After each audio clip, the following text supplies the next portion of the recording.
গাছের পাতা এরকম ফেস অথবা লেখা দেখেছি অনেকই। তো চলুন দেখে নেওয়া যাক কিভাবে এই ধরনের কাজ এডিটিং এর মাধ্যমে করা যায়। আমাদের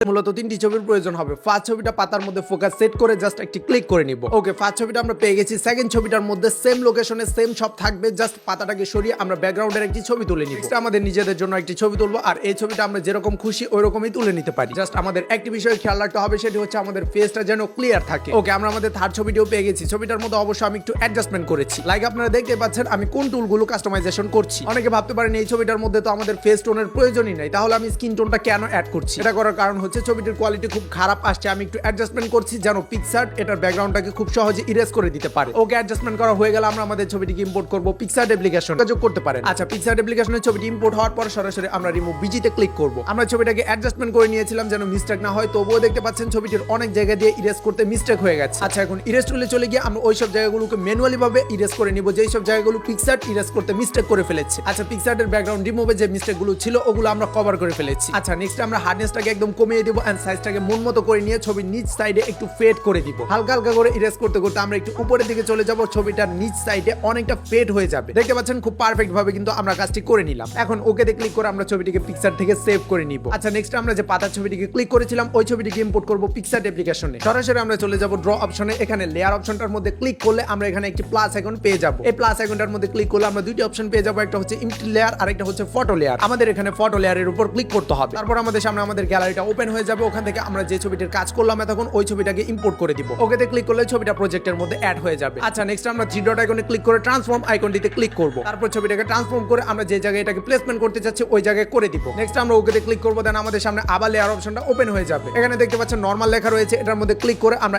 XOR একটা অপশন পেয়ে যাব। এটার মধ্যে জাস্ট ক্লিক করব। দেখতে পাচ্ছেন যতটুকু অংশ জুড়ে আমাদের ছবিটা ছিল অতটুকু জায়গায় একদম ব্ল্যাঙ্ক হয়ে গেছে। এটাকেও আমরা ওকেতে ক্লিক করে সেভ করে নিব। আচ্ছা, নেক্সট আমরা যে ব্যাকগ্রাউন্ড ইমেজটি ক্লিক করেছিলাম ওটাকে পিক্সার্ট অ্যাপ্লিকেশনে ইম্পোর্ট করব। ওপেন হলে আমরা সরাসরি অ্যাড ফটো অপশনে চলে গিয়ে যে ছবিটিকে সবেমাত্র এক্সপোর্ট করলাম ওই ছবিটিকে এখানে ইম্পোর্ট করে দিব। তারপর এটাকে একদম ফুল ফ্রেম অর্থাৎ দুইটা ছবিকে একদম সমান সমান করে পজিশন দিয়ে দিব। তারপর আবার অ্যাড ফটো অপশন থেকে আমাদের পাতার ছবিটিকে এখানে ইম্পোর্ট করে দিব। এটাকেও একদম ফুল ফ্রেম অর্থাৎ সমান সমান করে পজিশন করে দিব। পজিশনটা একদম একিউরেট হওয়ার প্রয়োজন, সেজন্য আমরা অপাসিটিটাকে কমিয়ে বাড়িয়ে চেক করে নিব আমাদের পজিশনটা ঠিকঠাক রয়েছে কিনা। ঠিকঠাক যদি থাকে আমরা চলে যাব ইরেজ টুলে, দেন ইনভার্টে ক্লিক করব। এখানে আমরা যে কাজটি করব সেটা হচ্ছে পাতার যে মেরুদণ্ডগুলো রয়েছে ওগুলোকে রিস্টোর করে দিব। এই ক্ষেত্রে আমরা রিস্টোর আইকনে ক্লিক করব, হার্ডনেসটাকে একদম ফুল করে নিব এন্ড সাইজটাকে একটু কমিয়ে নিব। তারপর ছবি যে যে স্থান দিয়ে পাতার মেরুদণ্ড রয়েছে ওই জায়গা দিয়ে জাস্ট স্ক্রল করব। জাস্ট স্ক্রল করলে দেখতে পাচ্ছেন আমাদের পাতার যে মেরুদণ্ড রয়েছে ওটা কিন্তু ব্যাক করছে। সো স্ক্রল করে করে পাতার যে যে স্থানে আমাদের ছবি রয়েছে ছবির খালি অংশটার মধ্যে পাতার যে যে মেরুদণ্ডগুলো মিসিং রয়েছে ওগুলোকে আমরা রিস্টোর করে দিব জাস্ট স্ক্রল করে করে। মেবি সাইড ফটো না তুলে আমি ফ্রন্ট ফটো তুলতে পারতাম, সেক্ষেত্রে হয়তো ছবিটা পাতার সাথে আরো বেশি মানাতো। যাই হোক, এট লাস্ট আমাদের ছবিটার লুকটা এরকম আসছে। এটাকে জাস্ট আমরা এখন সেভ করে নিব, দ্যাটস অল।